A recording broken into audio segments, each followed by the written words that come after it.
Hello and welcome back to another video. As you can clearly tell, this is a wrap up video for the months of May and June. We're in a different area today because I wanted to film from a different angle. This is my computer. I actually want you to comment down below if you recognize what any of this fan art, what books they're from, because it's going to be rotating throughout this whole video. Yeah, we're just going to dive right into it and start with the month of May. In May, this is my little May section of my book. Not my book, my reading journal. Let me know if you want a tour of this thing, by the way. It's new for this year. I read 5 books and in total 2,113 pages. 3 physical books, 2 Kindle. 1 was a reread, 2 were library books. I read 2 fantasies and 3 romance books in the month of May. I'm actually gonna flip the back here we go, to this section, which is all the books that I've read. Obviously we'll be talking about this one first, which is Fake Skating. Put up a photo here because I don't own it. This was the first out of the 2 library books. Fake Skating is a YA romance novel by Lynn Painter. I've read quite a few of, I've read 2 of her other books, which are Better Than the Movies and The Do-Over. Those are the I own now. Betting on You and Nothing Like the Movies, so I will definitely be getting to those at some point. I gave this book 5 stars. I loved it. It's fake dating childhood best friends to kind of like strangers because they were separated for a decent amount of time, back to enemies to lovers. It's a very interesting dynamic there, but I enjoyed it. I was laughing out loud. It's a hockey romance. I will say though, this one is probably the most amount of swearing I have read in a Lynn Painter book. Out of the other 2 I've read, which those were some of her older ones, this one's one of her newest. So just FYI, if you're not a huge fan of a lot of swearing, there's a decent amount of that, and not decent, but like more so than normal what I'm used to in her books. So there's that. Other than that, I can't really think of any other content warnings, if you will. It was great. I don't want to spoil the book. If you want more of my in-depth thoughts, go watch the video. This was in seeing how many 5-star reads I can find in one video. So, right? Yeah, that's what that was in. Yes, those are supposed to be switched. And so that was an interesting video. So go check that out if you want more in-depth thoughts. Then next I read Immortal Consequences by Ivy Marie. This is a dark fantasy. I gave it 4 stars, and it follows 6 different POVs. These kids go to this academy in the afterlife where basically you are trained to like kind of shepherd people who have died into the afterlife. Like it's like in a go-between of life and afterlife where like you have magic and stuff. It's like a dark Hogwarts. Those were the vibes I was getting through this whole book. It's like a dark Hogwarts. It's like death Hogwarts. Which was kind of funny. Now, for those of you who don't know, I am a character-driven reader. So you would think, oh, a book with multiple POVs, so interesting. That's actually kind of a hit or miss for someone who's driven by the characters. Is there are characters in here that I could care less about. That I will not lie to you, I skimmed their POVs because I could care less about them. I care about other characters more. The reason why I didn't DNF this book is because the plot was so good that the plot was what had me hooked, not the characters, which is not typical for me. It's not normal for me. Typically, it's the characters that keep me engaged. Even if the plot's not so great, the characters are what win me over. Content warning for this. Well, I think there was some slight swearing in it. I don't remember if there was swearing, too much swearing. There is a gay couple in this. I literally clocked it from like the first few chapters. I had to Google it to make sure I was right. It's not super prominent in this book. There is gonna be a second book, or the second book's already been released. That might be a deeper thing they go into, but in this one it was kind of more surface level. The characters weren't together yet, so I don't know. It was something I just kind of ignored. It was kind of like subplot, wasn't super focused on. Or at least I didn't super focus on it. But other than that, 4 stars, good book. The plot was the most engaging part of this whole book, although it is a very beautiful book. Next is the second of 2 library books, and that is Glass Sword by Victoria Avard. This is the second book in the Red Queen series by Victoria Avard, if I'm pronouncing her name right. I gave this 4.75 stars. Now,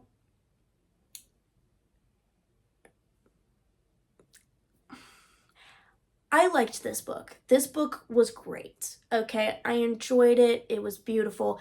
I can't say too much about it because I don't want to spoil the first book, but go and watch the video. I will probably go more in depth on what I thought about it. As someone who loves a good fantasy, this is a fantasy. This one felt a little slow at places.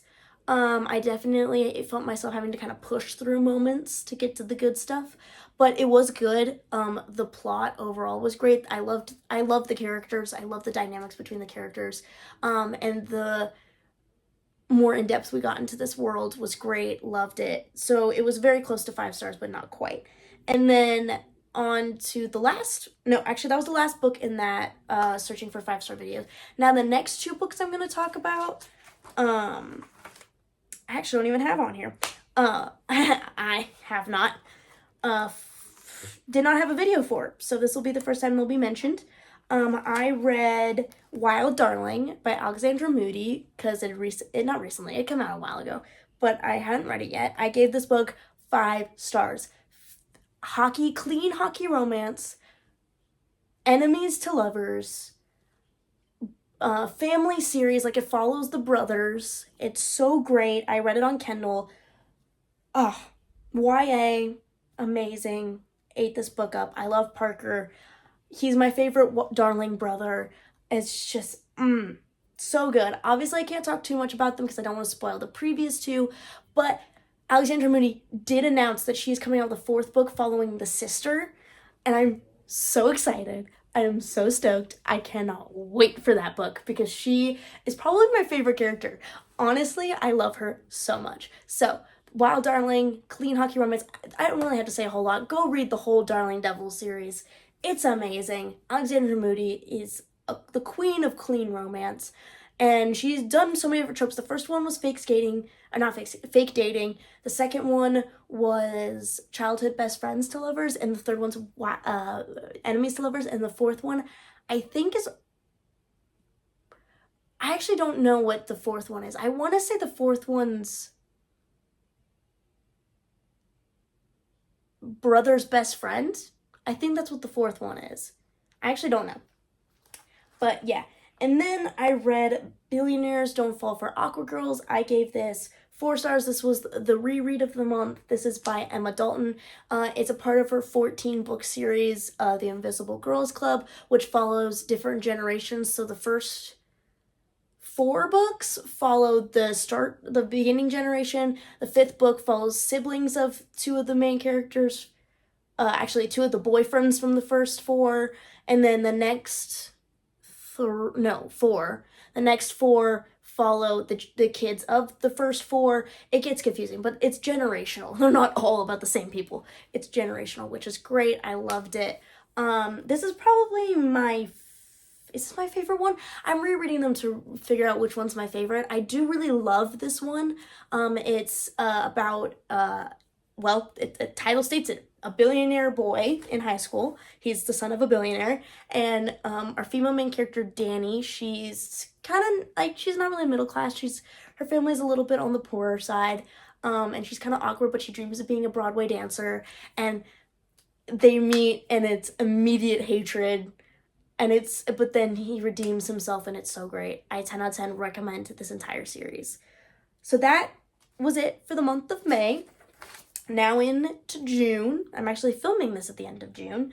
I read 4 books in the month of June. I actually don't know how many pages that was. I didn't calculate that.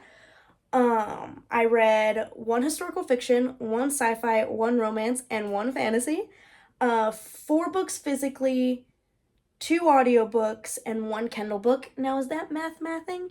It's because I listened to 2 of them while also reading them physically, and then I read 1 of them on Kindle. I'll explain that in a second. But first book that I read was Out of the Silent Planet by C.S. Lewis. I gave this 2 stars.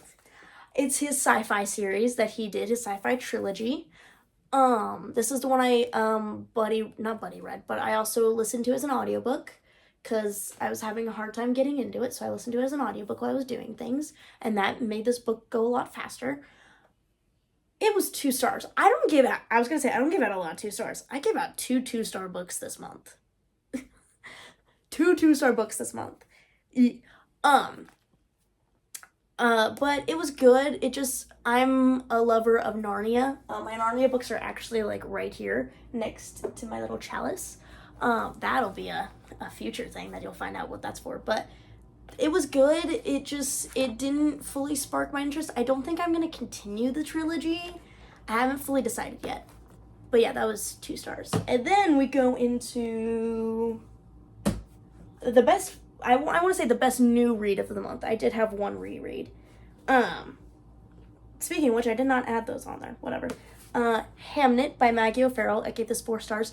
This book, my favorite of the entire month. It was beautifully written. I will rant on and on and on about the writing style in this book. But I will get to the plot of it first. So Hamnet is a historical fiction about the story of Shakespeare's son and his wife and children and family. It's beautifully written. It kind of slightly switches POVs. You have kind of like a out-of-body narrator, but then you also kind of get to see the perspectives of the characters. It's written in third person, so that kind of flows a lot better. It's so good, so beautifully written. I want to read more books by Maggie O'Farrell because her writing style is what got me hooked. It did take a second to adjust to it, but other than that, this book was phenomenal, and I want to say I couldn't put it down because I could. That's why it didn't quite get 5 stars for me, but it was beautiful and it was amazing, and I loved this book. It made me cry. It made me emotional. Oh, so and a beautiful book too. Beautiful cover. So there's that, and then I read The Rule Book. Quite a genre change. This is a romance by Sarah Adams. This is the 2nd book in the Cheat Sheet duology. I gave this book 2 stars. I don't know what mood I was in this month, but it was a mood nonetheless. I actually said this in my Fable review. It was good. I liked the first one better. The first half of this was okay. The second half felt like copy and paste from the first book, in the sense of they're faking a marriage, by the way, that is on the back of the book. I'm not spoiling that. And well, I don't want to say anything, but they're faking a marriage, and the first book was fake dating. So you can kind of see where I'm going with that. It felt very similar. Except these guys had a history. I mean, I guess the other ones had a history too. The first book, they were best friends. So, yeah, I don't like sitting on books that I rated lowly, but it was good. I'd say this one's a bit spicier than the first one. Giving kind of a little bit of a spice rating here. I would say there's no explicit, like, on-page stuff, but they do talk about it. They're not innuendos. Maybe innuendo is the word. Like, references to it, but, like, you don't actually see it, you know? I bought this before I went on a full no spice thing, so I forgot that this one wasn't fully no spice. So, that's on me. Now, the last book that I read this month, which I'm actually reading, I finished it on Kindle, so I do have my bookmark in here from when I switched to Kindle. I have finished it. It's Harry Potter and the Deathly Hallows, which means if you've been on my channel for a minute, you're gonna get my last Harry Potter talk in July. Okay? The last Harry Potter talk is coming out in July. I gave this book 5 stars. The rating didn't change. This is my favorite Harry Potter book. I will say, I don't love the epilogue. I feel like you can just skip the epilogue. That's what I did. I didn't really feel like wanting to, this is a reread. I didn't feel like wanting to reread the epilogue, so I didn't. And I don't regret it. I don't regret it. Not one bit. Great book. Stay tuned for the Harry Potter talk. It'll be coming out after this video in like I post every other week, so not next week, but the week after. I'm so excited to it's bittersweet to do my last Harry Potter talk, but that means I get to move on to Percy Jackson. So it's bittersweet. Enjoyed every moment of this. Loved the good reread. I mean, this boy's a chonker. I love reading thick books. It's amazing. It makes me feel accomplished in life. Yeah, 5 stars. And that is it for my wrap up. So in total over the 2 months, I read 9 books in total over the 2 months. I am now at 34 books in my 70 book goal to read this year. I want to read 70 books. I'm at 34. That's pretty good. No, wait, that's not right. I'm at 35. I forgot to fix that. I'm at 35 books. And yeah, I hope you guys stay tuned for the Harry Potter talk that's coming out soon. And don't forget to hit the subscribe button so you know when it comes out. And please like and drop a comment down below if you've read any of these books that I talked about. I'd love to hear your thoughts. Or if you recognize any of the fan art that's been scrolling behind me this whole time. Bye guys, see you in the next video.